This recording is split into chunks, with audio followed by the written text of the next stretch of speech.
दोस्तों, स्वागत है आपका सामाजिक ज्ञान के महत्वपूर्ण प्रश्नों की सीरीज के और एक न्यू वीडियो में। ठीक है दोस्तों, तो आज के वीडियो में चल रहे हैं हम पार्ट 5। इसके पहले वाले पार्ट में हम जो आपका ऑब्जेक्टिव क्वेश्चन और लघुत्तरीय प्रश्न आधे जा हल कर चुके हैं, तो आज की वीडियो में हम आधे से यानी प्रश्न 18 से आपकी शुरुआत करेंगे।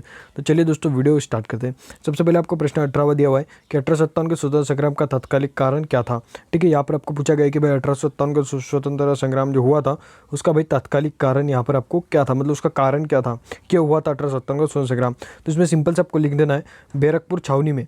ठीक है, 29 मार्च 1857 को एक मंगल पांडे सैनिक थे, उन्होंने चर्बी वाले कारतूस को भरने से इनकार कर दिया था। मतलब जो बंदूक के अंदर जो गोली भरी जाती है वो चर्बी की थी, तो और उन्होंने क्या किया था, उनको भरने से इनकार कर दिया। और इसी में होकर उन्होंने क्या किया, एक अंग्रेज अधिकारी को उन्होंने मार दिया। ठीक है, एक अंग्रेज अधिकारी की क्या की, उन्होंने हत्या कर दी। इसके फलस्वरूप उन्हें जो है बंदी बना लिया गया और बंदी बनाकर 8 अप्रैल 1857 को उन्हें जो है क्या दे दी गई, फांसी दे दी गई।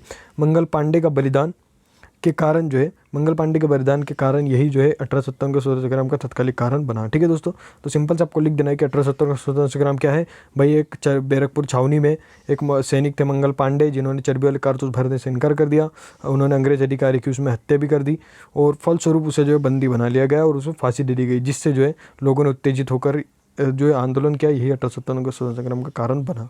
ठीक है दोस्तों, इतना सबको लिख देना है। चलिए आगे बढ़ते हैं। आगे आपका दोस्तों प्रश्न है कि भाई भारतीय शासकों में असंतोष के क्या कारण थे। ठीक है, जो भारत के जो शासक थे यानी जो राजा महाराजा थे, उनमें असंतोष यानी वो नाराज क्यों थे, इसका हमें कारण बताना है। ठीक है दोस्तों, तो जो है अंग्रेजों ने जो सैनिकों को तिलक लगाने, ठीक है, अंग्रेजों ने क्या किया, भारतीय सैनिकों को तिलक लगाने, मतलब जब युद्ध में हमारे भारतीय सैनिक जाते थे तो उनको तिलक लगाया जाता था। तो वो चोटी रखने, मतलब भारतीय सैनिक आपको पता है कुछ कुछ लोग चोटी भी रखते हैं, तो वो चोटी रखने, जैसे ब्राह्मण परिवार से अगर आप है तो आपको चोटी रखनी पड़ेगी। टोपी पहनने, दाढ़ी मूछ रखने पर रोक लगा दी थी कि इन्होंने, अंग्रेजों ने। ठीक है, अंग्रेजों ने क्या किया था, जो भारत के जो हमारे सैनिक थे उनको तिलक लगाने नहीं देते थे, चोटी पहनने नहीं देते थे, उन्हें टोपी भी पहनने नहीं देते थे, दाढ़ी मूछ नहीं रखने देते थे, और जो उनकी धार्मिक और संस्कृति को ठेस उन्होंने इस चीज़ से पहुंचाई। इस प्रकार जनता ने विभिन्न समुदाय और विदेश के शासन के प्रति असंतोष बढ़ता जा रहा था। इसी समय सिपाहियों में एक नए किस्म की राइफल दी गई, जिसमें कारतूस को जो है सूअर की चर्बी से बनाई जाती थी, और सूअर की चर्बी से भरने से पहले उसके किनारे काटते थे। ठीक है, उसके किनारों को जो है काटने के लिए उसे मुंह में पकड़ना होता था, और यही बात विशेष तात्कालिक कारण बनी। ठीक है दोस्तों, तो अब भारतीय शासकों में असंतोष का अगर आपको कारण पूछा गया तो आप सिंपल सा कारण लिखेंगे कि भाई हमारे सैनिकों की धार्मिक भावनाओं के साथ ठेस पहुंचाई जाती थी, उनको जो है तिलक नहीं लगाने दिया जाता था, चोटी नहीं रखने दी जाती थी, टोपी नहीं पहनने दी जाती थी, दाढ़ी मूछ भी नहीं रखने दी जाती थी। ठीक है, और इन्हें जो है एक ऐसी कारतूस दी जाती थी हमारे भारतीय सैनिकों को, जिसे जो है मुँह में पकड़ कर, जो कि सूअर की चर्बी की बनी होती थी, उसे मुँह में पकड़ कर जो है काटना होता था। तो ये सभी कारण थे जिससे जो है भारतीय, ये सभी कारण थे दोस्तों। ठीक है, चलिए आगे बढ़ते हैं हमारे अगले प्रश्न की ओर। अगला आपका प्रश्न है दोस्तों कि प्रथम स्वतंत्रता संग्राम का शासन व्यवस्था पर क्या प्रभाव पड़ा। यानी जो पहला स्वतंत्रता संग्राम जो हुआ था, यानी 1857 का स्वतंत्रता संग्राम, उसका हमारे शासन व्यवस्था पर, यानी जो हमारे देश में जो शासन चल रहा था उस पर क्या प्रभाव पड़ा। ठीक है दोस्तों, तो दोस्तों जो प्रथम स्वतंत्रता संग्राम जो हुआ उसका जो है, ठीक है, जो प्रथम स्वतंत्रता संग्राम जो हुआ उसका शासन व्यवस्था पर निम्नलिखित प्रभाव पड़े। सबसे पहले हुआ दोस्तों यूँ कि जो 1857 का स्वतंत्रता संग्राम हुआ उससे हमारे प्रशासनिक परिवर्तन हुए। ठीक है, क्या किया गया, 1857 के बाद सेना का पुनर्गठन किया गया। ठीक है, यानी सेना वापस बनाएगी, सेना का पुनर्गठन किया गया, और जो महत्वपूर्ण जो जिम्मेदारियाँ थी दोस्तों, जो महत्वपूर्ण जो जिम्मेदारियाँ थी वो किसको सौंपी गई दोस्तों, अंग्रेज अधिकारियों को सौंपी गई। ठीक है, अंग्रेजों द्वारा फूट डालो राज करो की नीति जो अपनाई गई। ठीक है, तो 3 बड़े बड़े परिवर्तन जो यहाँ पर हमें देखने को मिलते हैं, जो शॉर्ट में लिखे हैं। सबसे पहले जो सेना प्रशासनिक परिवर्तन बहुत सारे हुए। 1857 के बाद सेना को पुनर्गठन किया गया, महत्वपूर्ण जो जिम्मेदारी थी अंग्रेज अधिकारियों को सौंपी गई, और जो अंग्रेजों द्वारा फूट डालो राज करो की नीति को अपनाया गया। ठीक है दोस्तों, इस प्रकार की जो चीज़ें थी वो 1857 के बाद जो है अपनाई गई।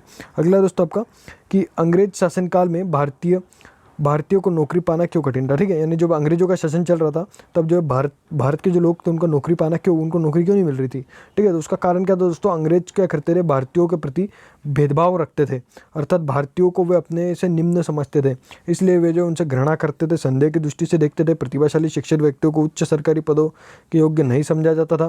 प्रतियोगिता परीक्षाओं में सफल होने वाले भारतीयों पर किसी न किसी प्रकार का दोषारोपण पर नौकरी पाने से वंचित कर दिए जाने की प्रवृत्ति का विकास हो गया। मतलब दोस्तों कुल मिलाकर बात करें तो अंग्रेजों के शासनकाल में थे हमारे जो लोग थे उनमें जो है भेदभाव करते थे वे लोग। ठीक है, हम जो है अच्छे पढ़ाई वाला व्यक्ति होने के बाद भी उनको नौकरी नहीं देते थे। ठीक है, तो ये सभी कारण है दोस्तों, आप इसे जो है पढ़ लीजिएगा, काफ़ी सिंपल है कि भाई वो भेदभाव करते थे एक्सेट्रा एक्सेट्रा। ठीक है दोस्तों, चलिए हमारे पास समय कम है और चलिए हम आगे एक प्रश्न की ओर बढ़ते हैं। अगला आपका प्रश्न दिया है दोस्तों, भारत में बसने वाले यूरोपियों ने इल्बर्ट बिल का विरोध क्यों किया। अब दोस्तों सबसे पहले तो आपको ये पता होना चाहिए कि भाई इल्बर्ट बिल है क्या। तो दोस्तों इल्बर्ट बिल एक बिल होता है, एक मतलब एक अध्यादेश जारी किया गया था जिसमें जो है जो कोई भी अगर भारतीय जज है, यानी भारतीय जो जज होता है, न्यायाधीश जो होता है, वो अंग्रेजों के मुकदमे सुन सकता है और उन्हें सज़ा सुना सकता है, इस प्रकार का बिल था। तो दोस्तों यहाँ पे जो बसने वाले यूरोपीय लोग थे, यानी यूरोपीय यानी अंग्रेज जो लोग थे, यानी यूरोप से आए थे, उन्होंने इस बिल का विरोध किया। तो ये पूछ रहे कि भाई क्यों किया। ठीक है, जो भारत में बसने वाले जो यूरोपीय थे, उन्होंने ये इल्बर्ट बिल का विरोध क्यों किया। ठीक है दोस्तों, तो उन्होंने क्यों किया दोस्तों, चलिए हम आंसर में आपको बता दें, सटीक आंसर आपको बता दें। ठीक है, लॉर्ड रिपन ने जातीय भेदभाव दूर करने के लिए कानून बनाया प्रयास किया, जिसका इल्बर्ट बिल नामक सदस्य से तैयार किया गया था, अतः इसका नाम इल्बर्ट बिल रखा। ठीक है, तो ये किसी ने किया था, लॉर्ड रिपन ने, वो हमारे जातीय भेदभाव को दूर करने के लिए कानून बनाया। इसका मजिस्ट्रेट जज को फौजदारी मुकदमे तथा सुनने का अधिकार दिया जाता था, प्रजा उजागर किया। ठीक है दोस्तों, हमें यह जानना है कि इसका विरोध क्यों किया। ठीक है, ठीक है, तो यहाँ पर सिंपल से हम लिखेंगे कि भाई न्यायाधीशों यूरोपीय अधिकारी को मुकदमा सुनने का अधिकार नहीं था, इस भेदभाव को दूर करने के लिए इल्बर्ट बिल ने संगठित होकर विरोध किया। ठीक है, और इसे काला कानून माना जाता था। मतलब दोस्तों कुल मिलाकर बात यह थी कि अंग्रेज ये चाहते थे कि भारतीय हमारे जो है हमको न्याय न करे, वो हमारा अंग्रेज व्यक्ति हमारा न्याय करे, इसके लिए जो उन्होंने विरोध किया। दोस्तों सिंपल से आपको लिख देना है। ठीक है, आप इसे एक बार अच्छे से पढ़िएगा, तब जो आपको कॉन्सेप्ट बिल्कुल क्लियर हो जाएगा दोस्तों आपका। ठीक है, अगला दोस्तों आपका कांग्रेस की स्थापना के क्या उद्देश्य थे। ठीक है दोस्तों, तो कांग्रेस की स्थापना के क्या उद्देश्य थे दोस्तों। कांग्रेस की स्थापना के लिए उस समय के राष्ट्रव्यापी हलचलें, देशभक्ति की भावना, विभिन्न वर्गों के व्यापन, बेचैनी, ब्रिटेन में उदारवादी पार्टी के भारतीयों की निराशा, राजनीतिक संगठन द्वारा एक केंद्रीय संगठन की आवश्यकता का महत्वपूर्ण कारण थे। ठीक है, तो कांग्रेस की स्थापना क्यों हुई होगी दोस्तों, आप खुद ही इमेजिन कीजिए। हमारे यहाँ पर जो क्या कर रहे थे लोग, जो दोस्तों हिंसा को अपना रहे थे। ठीक है, हमारे यहाँ पर लोग जो क्या कर रहे थे, हिंसा को अपना रहे थे। अगर अंग्रेजों से वो निशंकुश हो जाते तो क्या करते थे, पुलिस स्टेशन को जला देते थे। ठीक है, और लोगों को मारा पीटा, दंगे फसाद होते थे। ठीक है, तो इसके लिए दोस्तों क्या किया, कांग्रेजों में सेवानिवृत्त अंग्रेज अधिकारी ए ओ हामू की महत्व भूमिका थी। ठीक है, ए ओ हामू ने सोचा कि यार जो लोग हैं वो गलत कर रहे हैं, इसलिए हामू चाहते थे कि अंग्रेज सरकार से टकराने के बजाय वैधानिक मार्ग अपनाए, इसलिए उन्होंने जो है कांग्रेस की स्थापना की। ठीक है दोस्तों, अगला दोस्तों आपका कि बंगाल विभाजन के पीछे ब्रिटिश शासन के क्या उद्देश्य थे। ठीक है दोस्तों, बंगाल विभाजन के ब्रिटिश शासन के क्या उद्देश्य थे।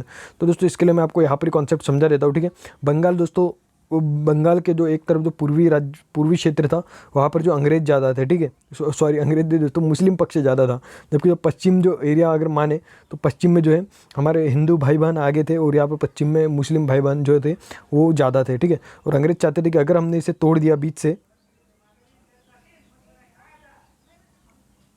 ठीक है दोस्तों, तो इस प्रकार से था। अब दोस्तों यहाँ पर ये हमारे मुस्लिम भाई बहन ज़्यादा थे और यहाँ पर हिंदू भाई बहन ज़्यादा थे, तो अंग्रेज चाहते थे कि जब हम इसको बीच से तोड़ेंगे तो दोनों अलग अलग हो जाएंगे, जिससे इन दोनों में जो हिंसा बढ़ जाएगी। ठीक है, इसलिए उन्होंने जो है इसे तोड़ दिया, अलग अलग कर दिया। ठीक है दोस्तों, तो इस प्रकार का कारण था। आप जो आंसर में यही लिखेंगे तो आपके लिए बेटर रहेगा। ठीक है दोस्तों, अभी दोस्तों हमारा 25वां प्रश्न है, जो कि हम नेक्स्ट पार्ट में देखेंगे, पार्ट 6 में। ठीक है दोस्तों, तो चलिए मिलते हैं नेक्स्ट वीडियो में और किसी नए टॉपिक के साथ, और मैं जल्दी से जल्दी इसके नए पार्ट्स आपके लिए लेकर आऊँगा, और जल्दी जल्दी इसे जो है 1-2 दिन में आपका सोशल साइंस समाप्त कर दूँगा। ठीक है दोस्तों, डिस्क्रिप्शन में टेलीग्राम की लिंक दे दी, आप जाकर ज्वाइन कीजिए। ठीक है दोस्तों, चलिए मिलते हैं नेक्स्ट वीडियो में।